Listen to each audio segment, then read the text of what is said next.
یہ آکاشوانی پٹنہ ہے۔ اب آپ عمران صغیر سے علاقائی خبریں سنیے۔ مرکزی وزیر مالیات نرملا سیتارمن کل لوک سبھا میں مالی سال 2026-27 کا بجٹ پیش کریں گی۔ لوک سبھا کے بعد بجٹ کی کاپی راجیہ سبھا میں پیش کی جائے گی۔ پارلیمنٹ میں بجٹ تقریر ختم ہونے کے بعد بجٹ کی کاپی موبائل ایپ اور ویب سائٹ پر بھی دستیاب ہوگی۔ آکاشوانی پٹنہ کے پروگرام سامعک چرچا کے تحت آج مرکزی بجٹ 2026-27 سے قبل بجٹ سے عام لوگوں کے توقعات پر مبنی خصوصی پروگرام کا نشریہ رات 7:52 سے آکاشوانی پٹنہ سے کیا جائے گا۔ بہار قانون سازیہ کا بجٹ اجلاس 2 فروری سے شروع ہو رہا ہے۔ یہ اجلاس 27 فروری تک چلے گا۔ اس دوران کل 19 نشستیں ہوں گی۔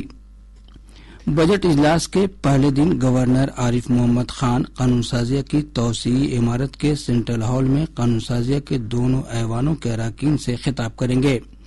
اسی دن اقتصادی سروے پیش ہوگا اور گورنر کے ذریعے منظور شدہ آرڈیننس کی کاپی ایوان کی میز پر رکھی جائے گی۔ اجلاس کے دوسرے دن 3 فروری کو مالی سال 2026-27 کا بجٹ پیش ہوگا۔ پٹنہ میں نیٹ کی طالبہ کی موت کے معاملے کی جانچ اب CBI کرے گی۔ محکمہ داخلہ نے اس سلسلے میں نوٹیفیکیشن جاری کر دیا ہے۔ نوٹیفیکیشن میں واضح طور سے کہا گیا ہے کہ CBI نہ صرف جانچ کرنے بلکہ ضروری کارروائی کے لیے ریاست اور اس سے جڑے دیگر مقامات پر اپنے اختیارات کا استعمال کرنے کے لیے مجاز ہے۔ پٹنہ سینٹرل رینج کے IG کو بھی اس معاملے سے متعلق سبھی دستاویز CBI کو دستیاب کرانے کی ہدایت دی گئی ہے۔ واضح رہے کہ پٹنہ کے چتر گپت نگر تھانہ علاقے میں ایک ہاسٹل میں رہنے والی طالبہ کی مشتبہ حالت میں موت ہو گئی تھی۔ Directorate general health services DGHS نے بتایا ہے کہ نیٹ PG امتحان کے لیے راؤنڈ 3 کونسل کا عمل پھر شروع ہو رہا ہے۔ سوشل میڈیا پوسٹ میں DGHS نے بتایا کہ کونسلنگ کا عمل نئے رجسٹریشن کی سہولت کے ساتھ پھر شروع ہوئی ہے۔ مزید جانکاری میڈیکل کونسلنگ کمیٹی کی ویب سائٹ پر دستیاب ہے۔ مرکزی حکومت نے پورے ملک میں کسانوں کے درمیان 25 کروڑ سے زیادہ مٹی صحت کارڈ تقسیم کیا ہے۔ یہ منصوبہ سال 2015 میں شروع کیا گیا تھا۔ اس کا مقصد زمین میں زرخیزی صلاحیت کی کمی کو دور کرنا ہے۔ گزشتہ سال جولائی تک اس منصوبے کے تحت 93,000 سے زیادہ کسانوں کو تربیت دی گئی۔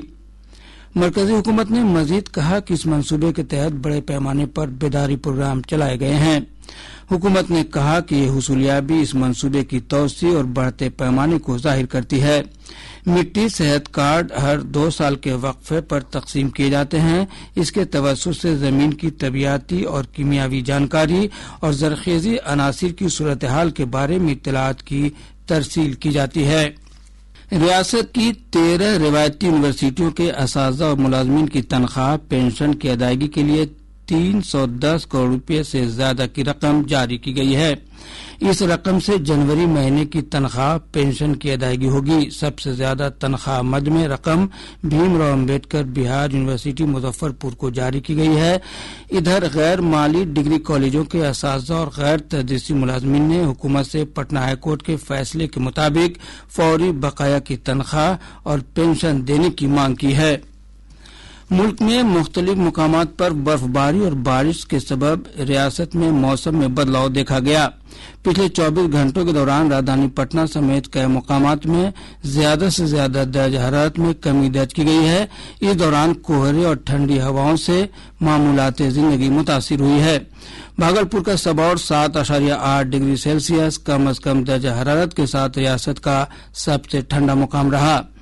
محکمہ موسمیات نے اپنی پیشن گوئی میں کہا ہے کہ سرد ہواؤں کے سبب ریاست کے شمال وسط اور جنوبی وسط حصوں میں مختلف مقامات پر ٹھنڈک میں اضافہ ہوگا، وہیں کئی دیگر علاقوں میں گھنا کوہرا چھایا رہ سکتا ہے۔ اس کے ساتھ ہی آکاشوانی پٹنہ سے علاقائی خبروں کا یہ بلٹن ختم ہوا۔